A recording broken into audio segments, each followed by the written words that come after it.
इसमें ज़्यादा समय लगा। आगज स्वर आ भी दीर्घ स्वर है। आगज स्वर आ क्या है, वो भी दीर्घ स्वर है। इन्हें बड़े स्वर भी कहते हैं। इन्हें क्या कहते हैं, इन्हें बड़े स्वर भी कहते हैं। प्लुत स्वर, इन्हें बोलने में ह्रस्व स्वरों के उच्चारण से तिगुना समय लगता है। इन्हें बोलने में क्या होता है, ह्रस्व स्वरों के उच्चारण से ज़्यादा समय लगता है। मतलब ह्रस्व स्वर में भी इतना समय नहीं लगता, दीर्घ स्वर में भी इतना समय नहीं लगता जितना कि प्लुत स्वर में समय लगता है। मतलब इसमें तो कम समय लगता है, इसमें दुगुना समय लगता है। और इसमें क्या होता है, प्लुत स्वर में तिगुना समय लगता है। इन्हें बोलने में ह्रस्व स्वरों के उच्चारण में तिगुना समय लगता है। जैसे ओम, प्लुत स्वर एक ही है। क्या ये ओम है, वो प्लुत स्वर एक ही है, वो उसमें ज़्यादा समय लगा। इस प्रकार आप लोगों ने स्वरों के भेद पढ़े। स्वर के कितने भेद होते हैं, स्वर के 3 भेद होते हैं, ह्रस्व स्वर, दीर्घ स्वर, प्लुत स्वर। ह्रस्व स्वर में क्या होता है, जिन स्वरों को बोलने में सबसे कम समय लगता है वो तो होता है ह्रस्व स्वर। और दीर्घ स्वर क्या होता है, जिसमें ज़्यादा समय लगता है, दुगुना समय लगता है, वो होता है दीर्घ स्वर। और प्लुत स्वर क्या होता है, जिनको बोलने में तिगुना समय लगता है, वो तो होता है आपका प्लुत स्वर। अब आप लोगों का है अनुस्वार, यानी कि एक बिंदु। देखो ये एक बिंदु है, इसका उच्चारण करते समय नाक से ध्वनि निकलती है। जब हम इसका उच्चारण करते हैं तो इसमें क्या होता है बच्चों, नाक से ध्वनि निकलती है। मतलब हमारे को नाक का सहारा लेना पड़ता है बोलने के लिए। जैसे गंगा, अब इसमें नाक, ये बिंदु लगा ग, तो इसमें क्या हुआ, नाक से ध्वनि निकली गंगा। कंचा, तो इस पर भी बिंदु लगा हुआ है, तो इसमें भी क्या हुआ, नाक से स्वर निकला। अंग, अ, तो ये बिंदु लग गया तो अनुस्वार हो गया। कंस, सब पे ऊपर बिंदु लगे हुए हैं, इसमें हमें उच्चारण कर रहे हैं तो उस समय क्या हो रहा है, नाक से ध्वनि निकल रही है, कंस।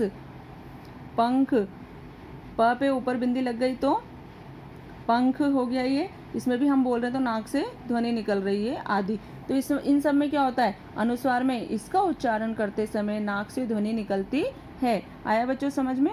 जब हम बोलते हैं तो नाक से जब हमारी ध्वनि निकलती है तो वहाँ पर क्या होता है, अनुस्वार होता है। अनुस्वार में क्या होता है, ऊपर एक बिंदु आता है, एक बिंदी आती है। अब आप लोगों का है अनुनासिक। अनुनासिक में क्या होता है, ये ऐसे चंद्र बिंदु आता है। और अनुस्वार में क्या होता है, ऐसे बिंदी आती है। ठीक है, अनुस्वार में क्या हुआ, ये ऐसे चंद्र बिंदी आई।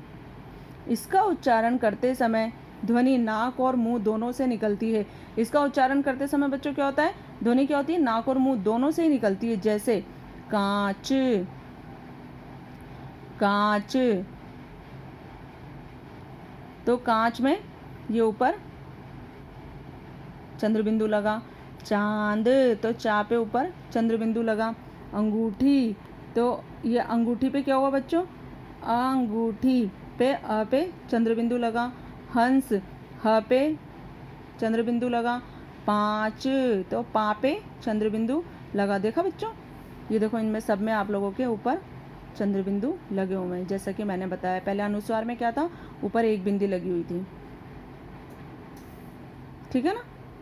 अब आप लोगों के अनुस्वार में क्या हुआ, जैसे चंद्र बिंदु लगा, ये देखो चंद्र बिंदु, ये। ठीक है, अब है आप लोगों का विसर्ग। इसका उच्चारण ह की तरह होता है। इसका उच्चारण कैसे होता है, ह की तरह होता है। जैसे जैसे प्रातः, तो इसमें आप लोगों ने देखो विसर्ग में ये 2 बिंदी लगी हुई है। अब यहाँ पे प्रातः में भी 2 बिंदी लगी हुई, तो इसका जो उच्चारण होगा वो कैसे होगा, प्रातः, तो ये ह की तरह।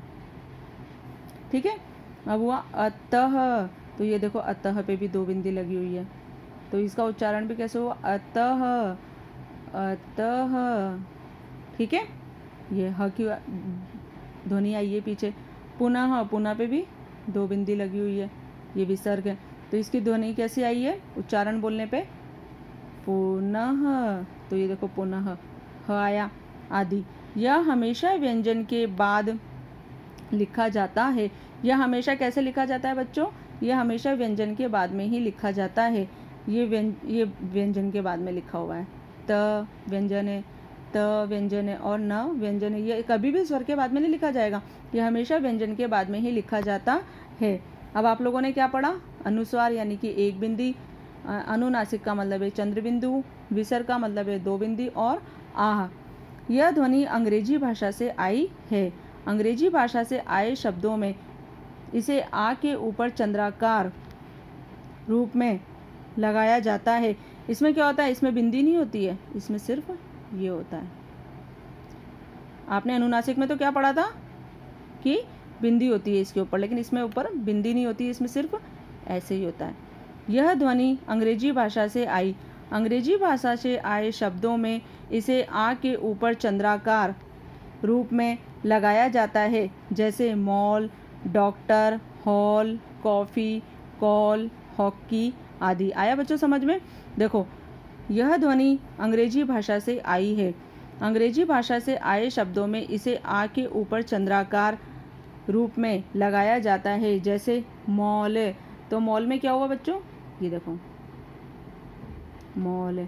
बॉल, ये ऐसे बॉल। डॉक्टर, ये ऐसे डॉक्टर। हॉल, ये हॉल।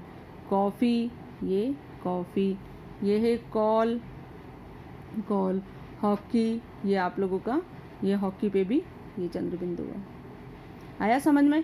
तो इसमें क्या होता है, चंद्र बिंदु होता है, ये चांद बना हुआ है बस, इसमें बिंदु नहीं लगा हुआ होता है, ये चांद बना है बस, चांद। ठीक है। अब स्वरों की मात्राएं। अब आप लोग देखो स्वरों की मात्राएं में कैसे पढ़ोगे। स्वर यदि व्यंजन से पहले जुड़ते हैं, स्वर यदि व्यंजन से पहले जुड़ते हैं तो अपने मूल रूप में लिखे जाते हैं, पर स्वर जब व्यंजन के बाद जुड़ते हैं तो वह अपने मूल रूप में न जुड़कर कुछ निश्चित चिन्हों के रूप में जुड़ते हैं। इन चिन्हों को स्वरों की मात्राएं कहते हैं। अ को छोड़कर बाकी सभी मात्राएं स्वरों की मात्राएं होती हैं। स्वरों का मूल व मात्रा रूप देखो, ये है अब, अदरक, इसमें क्या है, कोई मात्रा नहीं है। ठीक है। आम, आज, इसमें मात्राएं हैं आ।